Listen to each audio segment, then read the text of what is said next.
भारतीय किसान यूनिटी के प्रदेश अध्यक्ष हुए फर्जी मुकदमे दर्ज। भारतीय किसान यूनिटी हिंद के प्रदेश अध्यक्ष किसान नेताओं पर हुआ फर्जी से गुस्साए किसानों ने भूख हड़ताल पर बैठे। किसानों का आवाज दबाने के लिए काम कर रही लम्बुआ सुल्तानपुर के कोतवाली पुलिस। भारतीय किसान यूनिटी के प्रदेश अध्यक्ष प्रभात सिंह उर्फ सूरज, मंडल अध्यक्ष अयोध्या मनीष कुमार सिंह, किसान संगठन के सदस्य नरेंद्रपुर निवासी समरथ शरण सिंह के द्वारा स्थानीय कोतवाली में फर्जी मुकदमा दर्ज कराया।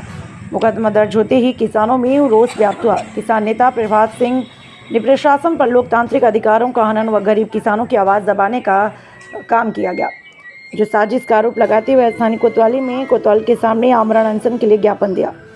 किसान नेता प्रभात सिंह ने पुलिस प्रशासन पर आरोप लगाते हुए कहा कि कानून प्रबंध के विरुद्ध आवाज़ उठाने पर पुलिस द्वारा कुछ दबंग व्यक्तियों और संगठन के विपक्षियों से प्रार्थना पत्र लेकर बगैर स्थलीय जांच किए प्रदेश अध्यक्ष प्रभात सिंह समेत 3 लोगों को पर गंभीर धाराओं में मुकदमा पंजीकृत किया, जो दुर्भावनापूर्ण कार्यवाही है। पुलिस द्वारा अपराधी बनाने के क्रम में कार्यवाही की जा रही है। इससे संबंध में इतना ही नहीं बता दें, अब्दुल सलाम खान लम्बुआ सुल्तानपुर कोतवाली क्षेत्र अधिकारी महोदय को कानूनी धाराओं तक भी नहीं मालूम। तीनों ने ड्यूटी क्या निभाने होंगे। क्षेत्र अधिकारी लम्बुआ कोतवाली से जब प्रयागराज के किसान नेता प्रयागराज मंडल उपाध्यक्ष राकेश त्रिपाठी से फोन पर बातचीत हुई। बातचीत की कॉल रिकॉर्डिंग में साफ सुन सकते हैं कि क्षेत्र अधिकारी अब्दुल सलाम खान के द्वारा क्या क्या कुछ कहा गया। सुनाते हैं विस्तार से नरेंद्र यादव की रिपोर्ट। को ज्ञापन दिया है, मतलब 3 दिन पहले मैंने ज्ञापन दिया है। सीओ से मेरे पास ऑडियो रिकॉर्डिंग है। सीओ को संबोधित मैंने ज्ञापन दिया है पुलिस महानिदेशक को।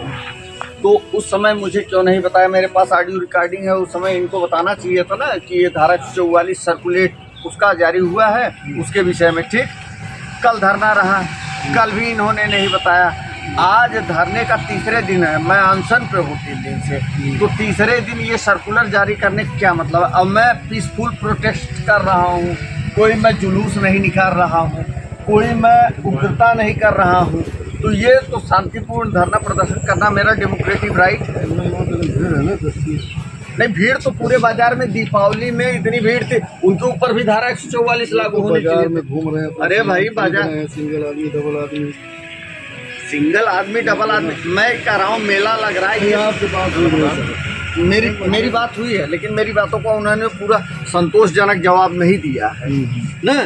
तो मैं ये पूछना चाहता हूँ, ठीक है आपने नोटिस दिया, मैं उसको ले रहा हूँ। अच्छा, ये भी एक सवाल करिए ना। हाँ। प्रभात जी सवाल करिए इनसे। हाँ। कि हाँ, कितने नहीं सुनिए पहले मेरी बात सुनिए। आप बात लेके आए हैं तो करना पड़ेगा।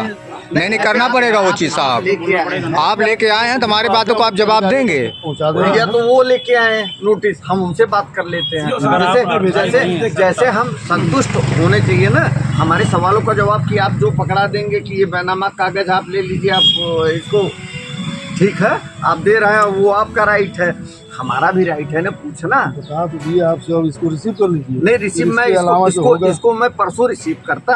हाँ। मैं जिस दिन धरने पे मैं यहीं कोतवाली में ज्ञापन देने आया था, मुझको नहीं बताया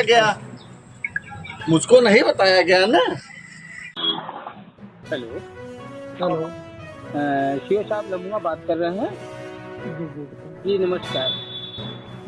मैं भारतीय किसान यूनियन हिंद का मंडल उपाध्यक्ष प्रयागराज बात कर रहा हूँ। जी सोशल मीडिया में कुछ चीज़ें जो है अपडेट चल रही थी, जिस संदर्भ में आपसे मैं जानकारी चाह रहा था जी कि यदि कोई व्यक्ति अपनी बात रखना चाहे तो क्या उसके लिए धरने की कहीं अनुमति प्राप्त होती है? धरने की नहीं, जब धारा 144 लागू है। 144 तो समाप्त हो गया है, 163 कहाँ समाप्त हो गया? आपको हाँ जी धारा 144 नहीं रह गई है बिना एक्ट के तहत। ठीक है, हाँ मान लो 144 163 हो गया जी, उसके अंदर प्रोविजन आधार वही तो है जी। आधार तो समझ रहे ना आप? जी हाँ समझ रहा हूँ जी। फिर तो 163 लागू है जी। उसमें क्या प्रावधान है कि कितने लोग रहने चाहिए, कितने लोग नहीं रहने चाहिए?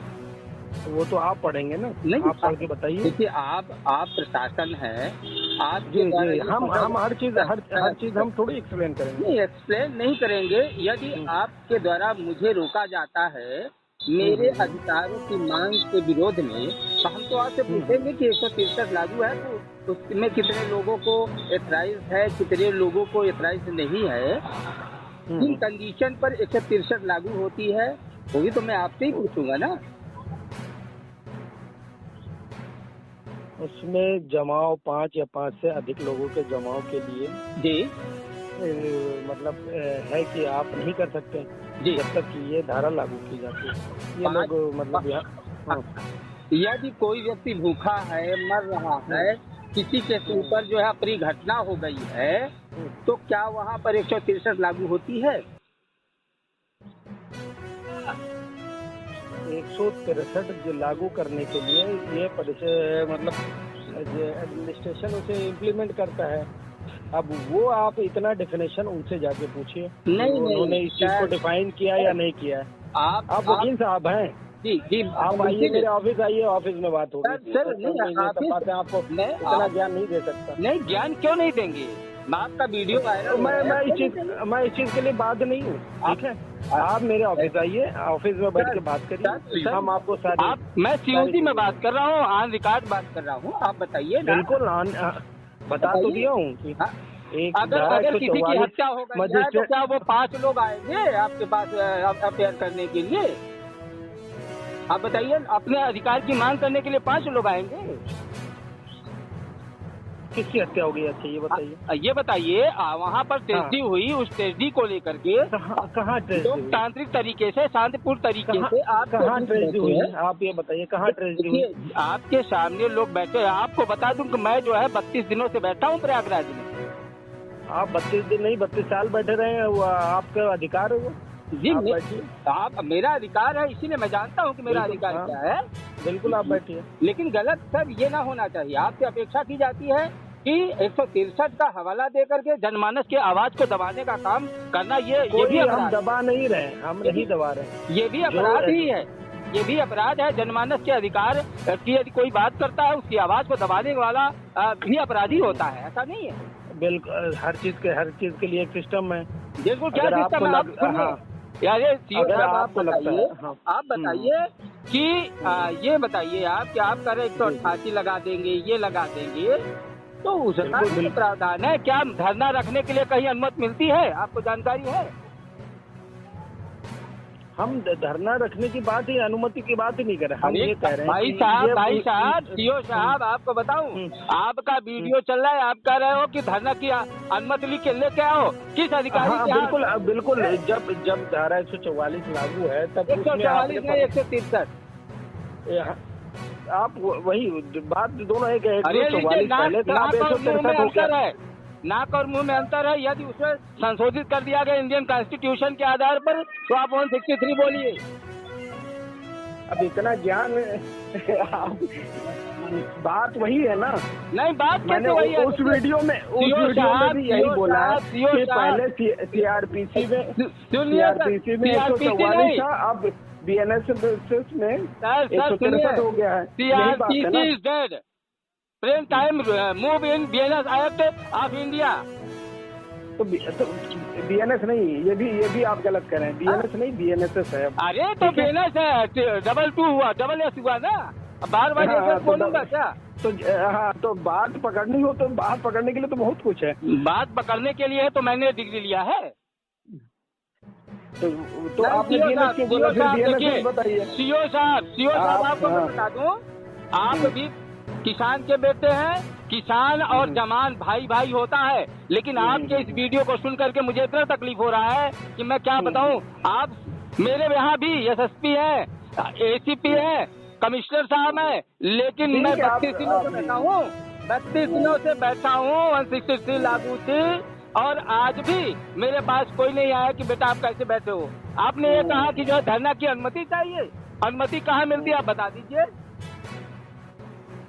मजिस्ट्रेट के यहाँ से धारा 144 धारा 163 बीएनएस के लिए लगा है, तो आप जाके वहाँ से परमिशन लीजिए। अरे सर, आप पहले पढ़िए कि ये धरना रखने के लिए अनुमति कहीं नहीं मिलती, क्रांति करने के लिए अनुमति कहीं नहीं मिलती, ठीक है? तो क्रांति करते रहिए आप, ठीक है? नहीं, आप जानकारी रखिए। आप अपने पद का और कर्तव्य का, अपनी गरिमा का दुरुपयोग कर रहे हैं।